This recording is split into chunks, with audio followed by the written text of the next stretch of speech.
ఏ రకంగా ఇవాళ రాష్ట్రంలో మంత్రులుగా చలామణి అవుతున్నట్టు కొంతమంది పెద్దలు దందాలకు పాల్పడతా ఉన్నారు, దోపిడీకి పాల్పడతా ఉన్నారు అనే అంశాల్ని పుంకాను పుంకాలుగా బీఆర్ఎస్ పార్టీ లేవనెత్తుతూ వస్తూ ఉంది. ఆ కోవలోనే అధికారాన్ని అడ్డం పెట్టుకొని రెవెన్యూ డిపార్ట్మెంట్ను, మైనింగ్ డిపార్ట్మెంట్ను, పొల్యూషన్ కంట్రోల్ బోర్డ్ డిపార్ట్మెంట్ను, తర్వాత మొత్తం సంబంధిత ప్రభుత్వ యంత్రాంగాన్నంతా కూడా జేబు సంస్థలుగా మార్చుకొని పొంగులేటి శ్రీనివాసరెడ్డి గారు అనేటువంటి ఒక పెద్ద మనిషి రెవెన్యూ శాఖ మంత్రిగా ఉంటూ భూదందాలకు పాల్పడమే కాకుండా విచ్చలవిడిగా ఇవాళ అక్రమ మైనింగ్ ఎట్లా పాల్పడుతుండు అని చెప్పని ప్రత్యక్షంగా కళ్ళకు కట్టినట్టుగా మీడియా సాక్షిగా మేము తెలంగాణ సమాజానికి అంతా కూడా తీసుకొచ్చే ప్రయత్నం చేసినాం. మానసా హిల్స్ అనేటువంటి ఒక ప్రాంతంలో కేజీఎఫ్ తరహా, మనమందరం కేజీఎఫ్ 2, 1 అని చెప్పని సినిమాలు కూడా చూసినాం. అదంతా ఒక మైనింగ్ మాఫియాగాళ్ల సినిమా. అది కేజీఎఫ్ మైనింగ్ మాఫియాగాళ్లను మరిపించేటట్లుగా, వాళ్ళని తలదన్నేటట్లుగా మానసా హిల్స్లో పొంగులేటి శ్రీనివాసరెడ్డి గారి యొక్క చలువతో, వారి యొక్క ప్రోద్బలంతో ఏ రకంగా మైనింగ్ మాఫియా జరుగుతూ ఉంది, తర్వాత ఏ రకంగా క్రషింగ్ జరుగుతూ ఉందని చెప్పని స్పష్టంగా మొట్టమొదటిసారి ఈ అంశం పైన గొంతెత్తి పొలికేక పెట్టింది శాసనసభలో ప్రతిపక్ష ఉపనాయకులైనటువంటి ఒక హరీష్ రావు గారు. వారు మొట్టమొదటిసారిగా దానిపైన పత్రికా సమావేశం పెట్టిండ్రు.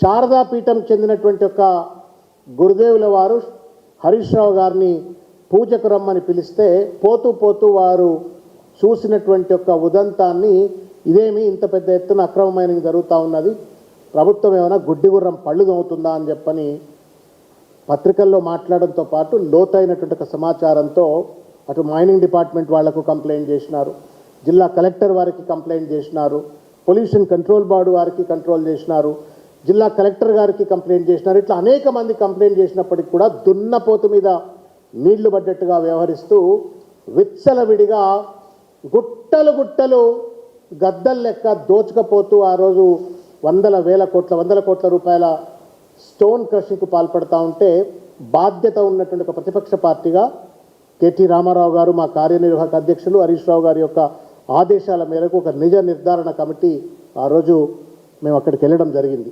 దాంట్లో పెద్దలు డాక్టర్ ఆర్ఎస్ ప్రవీణ్ కుమార్ గారు, అభిలాష్ గారు, కిషోర్ గౌడ్ గారు, మా ఎర్రోళ్ళ శ్రీనివాస్ గారు, కృషాంక్ గారు, నేను, ఇంకా చాలామంది బాధ్యత కలిగినటువంటి ఒక మాజీ కార్పొరేషన్ చైర్మన్లు అందరం కలిసి అక్కడికి పోవటమైంది. పోయినటువంటి ఒక మేము అక్కడ పొల్యూషన్ కంట్రోల్ బోర్డ్ పర్మిషను లేదు, మైనింగ్ డిపార్ట్మెంటు పర్మిషన్ లేదు, కలెక్టర్ల పర్మిషన్ లేదు, లోకల్ ఆర్డీఓ ఎంఆర్ఓ పర్మిషన్ లేదు. స్థానిక పోలీసుల చలువతోటి గుండాగాళ్ల లెక్క మొత్తం పర్యావరణాన్ని దెబ్బతీస్తూ, ప్రజల ఆస్తులను విధ్వంసం చేస్తూ, ఎందుకంటే అది పర్యావరణం సంబంధించిందైనా లేకపోతే ప్రభుత్వ భూమి అంటే ప్రజల ఆస్తే, ప్రజల ఆస్తులను విధ్వంసం చేస్తూ మొత్తానికి వందల కోట్ల రూపాయల విలువైనటువంటి ఒక రాళ్లను తరలించుకుపోతూ ఉంటే దానిపైన కూడా మళ్ళీ కంప్లైంట్ చేసి sometime in the month of March మొట్టమొదటిసారి హరీష్ రావు గారు గొంతెత్తింది ఫిబ్రవరిలో. Sometime in the mid of the March నిజ నిర్ధారణ కమిటీ అక్కడికి వెళ్ళి మేమంతా వెళ్ళి చూసి వచ్చినాం. ఇవాళ ఎంత అండి డేటు?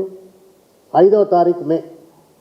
మార్చ్ పోయింది, ఏప్రిల్ పోయింది, మే, అంటే దాదాపు 60 రోజుల తర్వాత